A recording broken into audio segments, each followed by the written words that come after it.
Olá, eu sou a Thelma e hoje é dia de livro aqui no canal. É a nossa leitura clássica do mês, como é o primeiro domingo de julho, é o Fantasma da Ópera do Gaston Leroux. Então no vídeo de hoje eu falo do Gaston Leroux e um pouquinho dessa Paris incrível que inspirou o Fantasma da Ópera.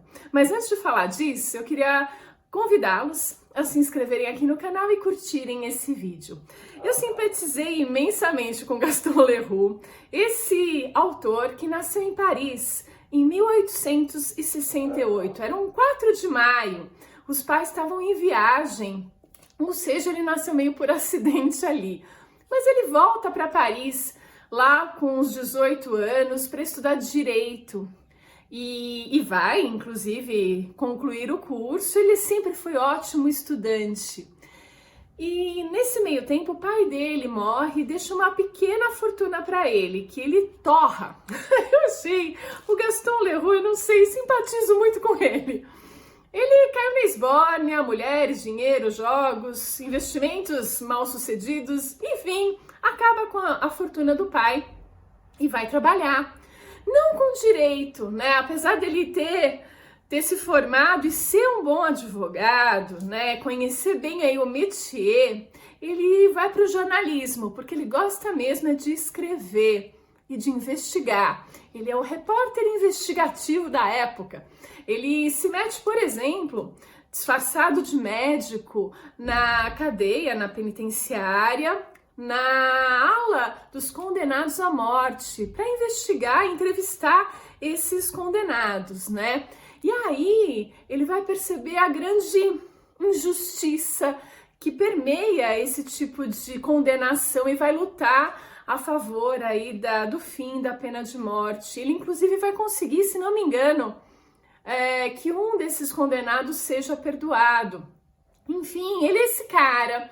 E ele se mete aí em algumas entrevistas, ele vai ser deslocado para acompanhar viagens de alguns líderes franceses para o exterior. Ele faz essa cobertura jornalística de uma forma tão boa que ele vai crescendo aí. De pequenos jornais ele vai chegando a publicações mais abrangentes, assim, o Le Matin ele vai publicar, mas ele vai publicar em outros jornais. E começa então a escrever também os seus romances com essa pegada policial, de mistério, o que alguns chamam de gótico urbano.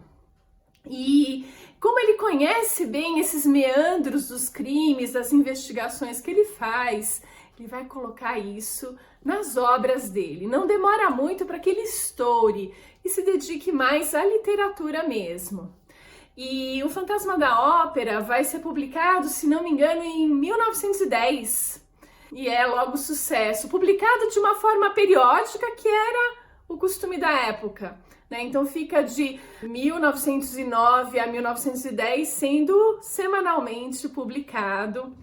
Essa história aqui, gente, que eu tô super interessada. Mas seguindo na vida pessoal dele, ele se casa 2 vezes. Ele fica pouco tempo casado com a primeira esposa, porque assim, tipo, uns 3 anos depois, ele sai para uma viagem jornalística aí para entrevistar, para esses trabalhos no exterior que ele faz. E na Suíça ele conhece a segunda esposa e logo começa a se relacionar com ela. Não consegue o divórcio, porque a primeira esposa não curte muito essa ideia. Mas ele segue o relacionamento dele com a Jane, se não me engano, essa segunda esposa, tem 2 filhos e só depois de tudo isso consegue o divórcio e se casa oficialmente com ela.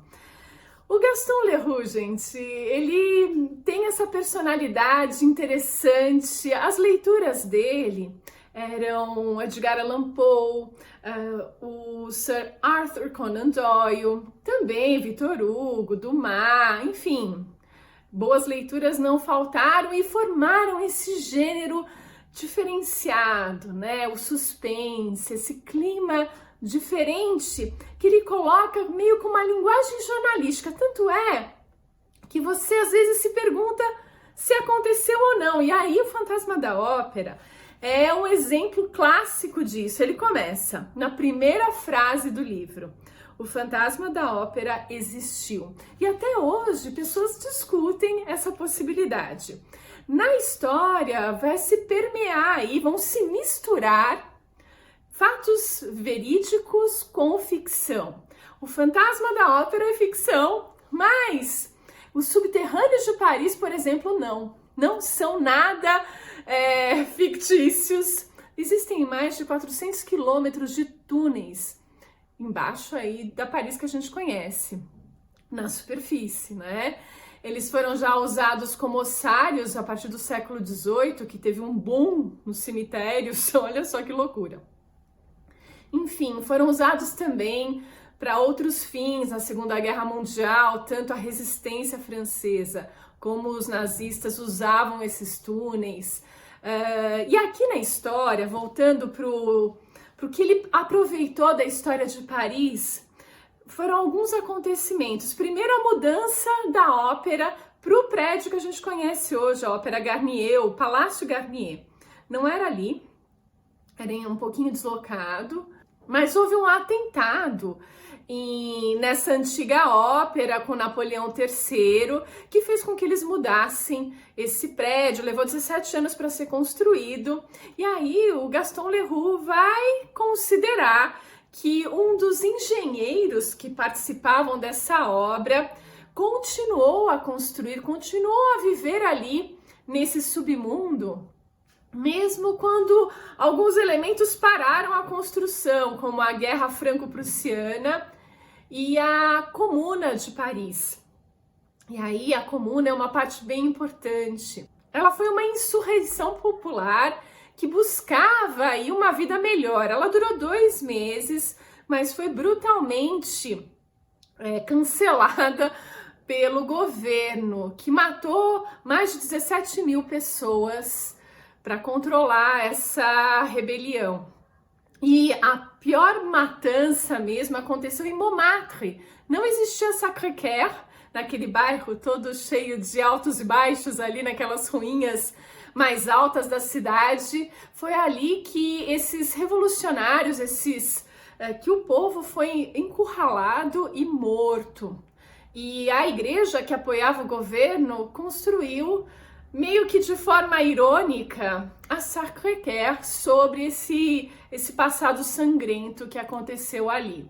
Pois é, todos esses elementos entram na história do fantasma da ópera, pois os subterrâneos foram usados aí para o massacre desses participantes da Comuna.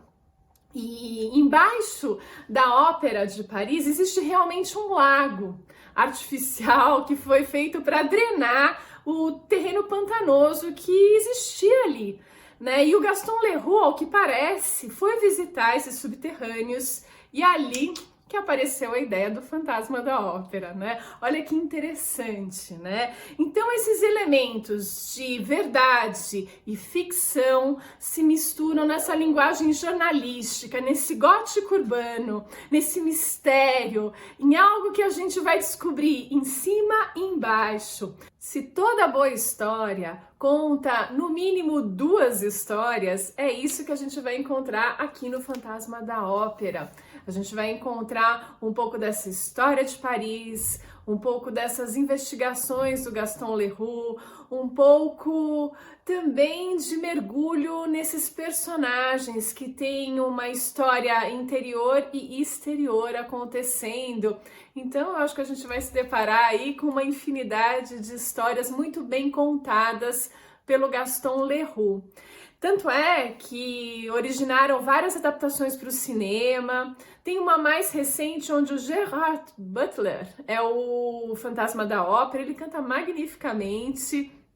Enfim, tem essas adaptações, tem umas mais polêmicas, umas que misturam outros componentes, como a do Brian De Palma. Enfim, tem para todos os gostos, mas sem dúvida foi na adaptação para o teatro como musical que fez um sucesso imenso, imenso mesmo, porque o Fantasma da Ópera de Andrew Lloyd Webber marcou a história do teatro, sendo a mais bem-sucedida história já contada nos palcos, né? É incrível, vocês já devem ter ouvido falar ou assistido, porque talvez sejam como eu, que conheceu primeiro o musical para depois chegar aqui no Gaston Leroux, que eu tô super curiosa para ler. É isso, né? Esse musical que emociona, que mostra essas camadas da história que se escondem na Paris, nos personagens, na história, né? O grande lustre que cai sobre a plateia logo no comecinho é uma história verdadeira que ele, como repórter, capturou e colocou ali para o nosso deleite, né? Ele realmente caiu o lustre e feriu, acho que chegou a matar uma pessoa. Então ele vai combinando esses elementos da história, esses fatos jornalísticos, com a criatividade, com esse lado inventivo, com esse gótico urbano. Esse é o Gaston Leroux, que vai nos divertir, que vai nos presentear com essa história fabulosa agora no mês de julho, que eu espero que vocês me acompanhem na leitura. Então é isso, gente. Fantasma da Ópera. E a gente se vê no próximo vídeo.